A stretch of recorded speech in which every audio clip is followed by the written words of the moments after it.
saya bilang di waktu Ibu di University of Surrey itu suatu area pendidikan ya, dari berbagai negara datang. Saya bilang mungkin nggak ya, saya itu bisa memegang satu sekolah gitu.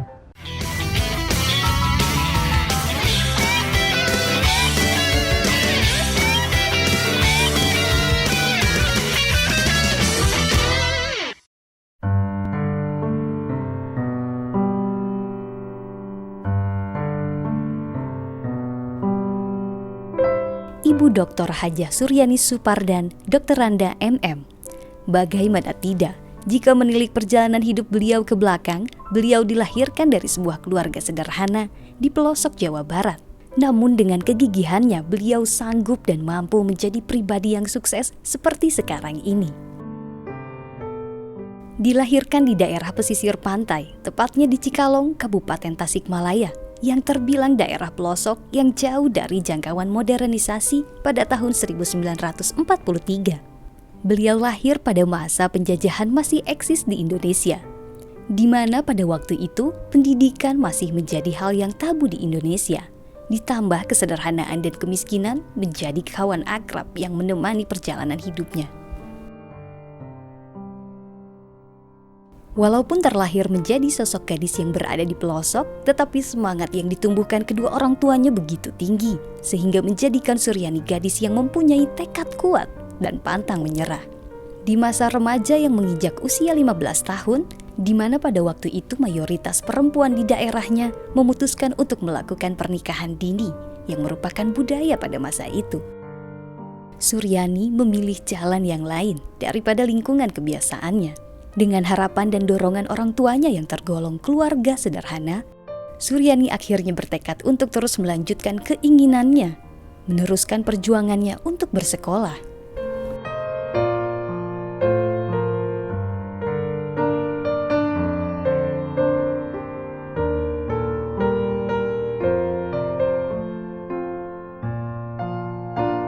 Ibu dilahirkan di satu desa di Tasikmalaya Selatan, namanya Cikalong, pantai Lautan Hindia.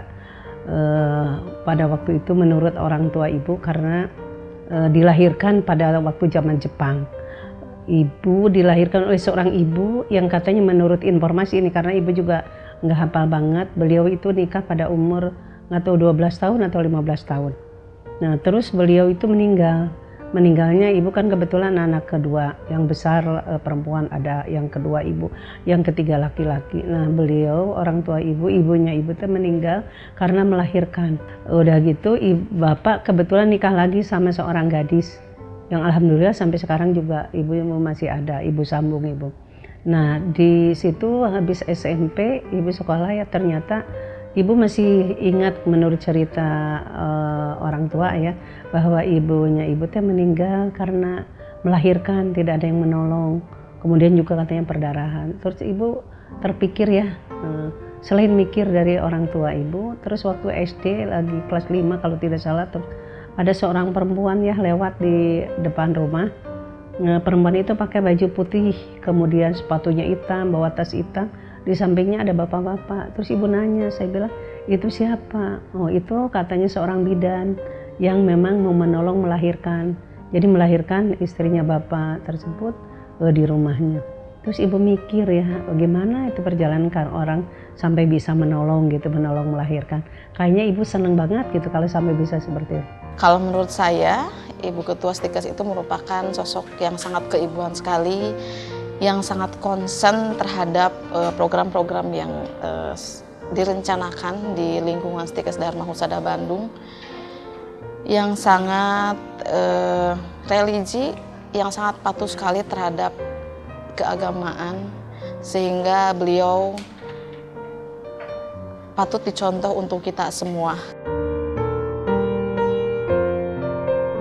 Selepas menjadi seorang bidan, Suryani tidak berhenti sampai di situ. Beliau terus melanjutkan pendidikannya ke jenjang yang lebih tinggi. Alhasil pada tahun 1977, beliau mendapatkan gelar Sarjana Muda Perawatan, jurusan Guru Bidan, Akademi Perawat, Departemen Kesehatan Bandung. Diteruskan dengan menempuh pendidikan sarjana di Universitas Islam Nusantara, Fakultas Keguruan dan Ilmu Pendidikan Administrasi Pendidikan di tahun 1986. Kemudian Diploma 4 International Certificate in Continuing Education for Safe Motherhood, The Royal College of Midwives, University of Surrey, London, Inggris pada tahun 1995.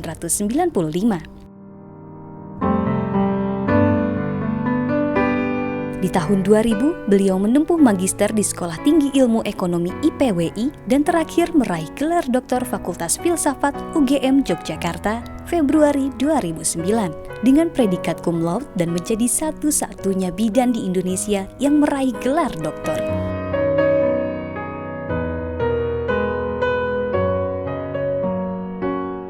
Ibu masuk di sekolah bidan di Pasteur itu tahun 1963. Hanya 30 orang dari seluruh Indonesia itu. Pasteur yang depan Rumah Sakit Hasan Sadikin itu adalah pendidikan kebidanan, ya. Nah, ikutlah di situ pendidikan dengan segala keterbatasannya. Kebetulan orang tua juga kurang mampu, ya. Kalau dipikir untuk pembayaran sekolah memang waktu itu nggak bayar, tapi biaya hidup tetap harus ada.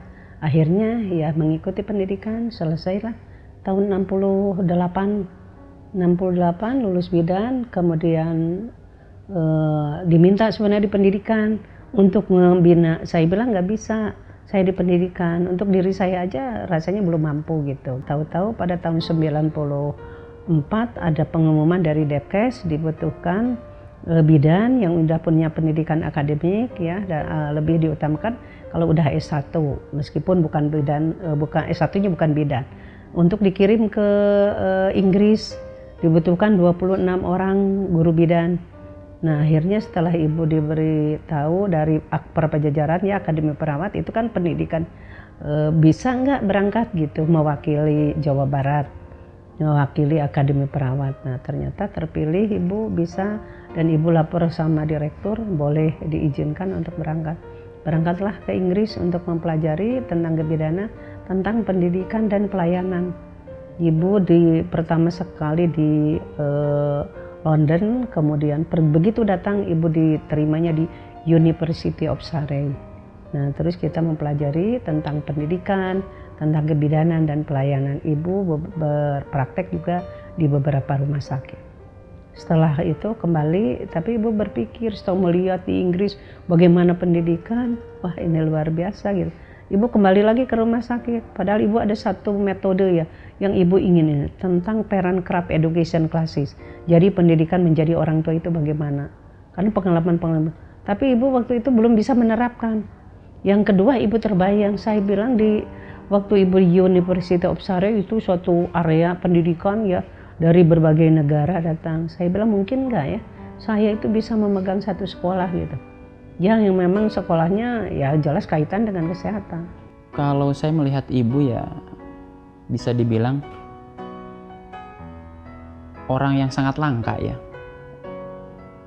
Tidak hanya menginspirasi, tapi juga beliau itu mendrill banget gitu, ya, bagaimana ketika kita down, beliau menjadi sosok yang contoh yang sangat inspiratif, bagaimana tanpa lelah, tanpa pernah mengeluh gitu, beliau tetap share, dan ketika beliau memberi atau beliau berbagi itu tanpa ada saya harus dapat apa, saya harus gimana, enggak, tapi contoh-contoh dari totalitas, keikhlasan itu saya lihat ada di beliau gitu. Kalau yang saya berkesan sekali, pada waktu saya pertama bekerja, kebetulan saya dinas di rumah bersalinnya itu pada waktu hari Lebaran, saya dimasakkan nasi goreng oleh Bu Yani langsung untuk yang secara non formal, ya, Mas. Berdasarkan kiprah dan totalitasnya dalam dunia pendidikan dan kesehatan, menghantarkan beliau mendapat beberapa penghargaan. Di antaranya yaitu Piagam Tanda Penghargaan atas jasa-jasa dan pengabdian terus-menerus selama 25 tahun pada Departemen Kesehatan Republik Indonesia di tahun 1994. Kemudian Piagam Tanda Kehormatan Presiden Republik Indonesia di tahun 1995. Serta Kartini Award dalam kategori profesi. pengabdiannya sebagai seorang bidan yang visioner dan berjiwa sosial tinggi, serta mampu menjadi role model bagi perempuan dimanapun, khususnya di kalangan bidan Indonesia, yang totalitas dalam pengabdiannya dalam bidang kesehatan dan pendidikan. Nah, jadi apa yang ibu temukan, dapatkan ya, yang ibu cita-citakan akhirnya tercapai semua. Ingin jadi bidan, itu memang dari hati sendiri. Terus ibu ingin kuliah ke luar negeri, ya juga ibu tercapai. Ibu ingin lulus sampai S3 doktor, akhirnya tercapai. Nah, kemudian ibu pikir lagi sekarang waktu ibu di Inggris kan ibu bawa di situ University of Surrey dengan segala fasilitas luas, ininya 10 hektar atau 20 hektar. Ibu gambar itu saya bawa ke sini. Ibu ganti di sini Universitas Dharma Husada. Nah, itu baru angan-angan ya. Tapi insya Allah gitu. Semua yang ibu ini kan udah tercapai ya. Cuma sekarang ibu ya tidak mikir lagi apa-apa. Cuma ibu ingin ngembangkan sekolah ini agar sekolah ini betul-betul bermanfaat bagi orang banyak. Yang kuliah itu istilahnya bukan dana talangan. Jadi kita dari yayasan itu membantu. Orang-orang anak-anak itu memang tidak mampu gitu. Tapi yo, yang penting kamu berprestasi, kamu ingin sekolah, silahkan kuliah. Nanti Anda boleh membayar setelah mereka lulus. Ini udah berapa angkatan, alhamdulillah. Ya, jadi alhamdulillah kita udah bisa menolong mereka. Meskipun tidak beratus-ratus gitu ya. Tapi alhamdulillah. Kalau menurut saya di mata mahasiswa Bunda Yani, meskipun beliau sibuk dengan kegiatan-kegiatannya di luar, lalu sibuk juga sebagai ketua Stikes, tapi tetap beliau selalu mengingatkan kami, staf-stafnya, lalu mahasiswa-mahasiswanya untuk selalu taat beribadah, terus selalu mengaji, bersedekah. Beliau sosok yang sangat religius kalau menurut saya. Harapan saya untuk Bunda, semoga sehat selalu, sukses dalam karirnya. Sepak terjang beliau tidak hanya di situ. Beliau merupakan sosok perempuan yang dikenal sangat dekat dengan masyarakat dan memiliki jiwa sosial yang sangat tinggi, terutama di kalangan perempuan. Waktu ibu masih praktek, ya praktek itu kan kita dinas di rumah sakit, tapi kita praktek. Terus ibu selalu ini gini kepada Allah, ya Allah, kalau saya harus nolong orang-orang, tapi selamatkanlah ibu dan anaknya. Gitu, karena apa? Kita kalau menolong tapi tidak selamatkan percuma. Maka itu selama ibu melaksanakan praktek, alhamdulillah belum ada yang meninggal di tangan ibu. Jadi kalau ada apa-apa saya mintanya itu. Terus tapi ibu mikir waktu itu ya, ini ingat lagi masih di jalan. Aduh, saya bilang rasanya enak jadi dosen lah. Dosen makan dapat uang bulanan gitu. Kalau ini makan tiap hari paling berapa gitu ya pikir. Nah kalau untuk sekarang ya ibu lebih ini dari jadi dosen. Karena ibu ingin gitu menyiapkan orang-orang pengalaman-pengalaman yang ibu dapat. Yang ibu udah ingin diberikan kepada yang lain gitu. Jadi kalau ibu ini yang penting manusia itu ada kemauan. Dan bapaknya ibu selalu bilang manusia itu harus ada kemauan, kegiatan, kesabaran. Jadi ikhtiar usaha-usaha itulah yang harus kita lakukan. Itu yang menjadi penyemangat.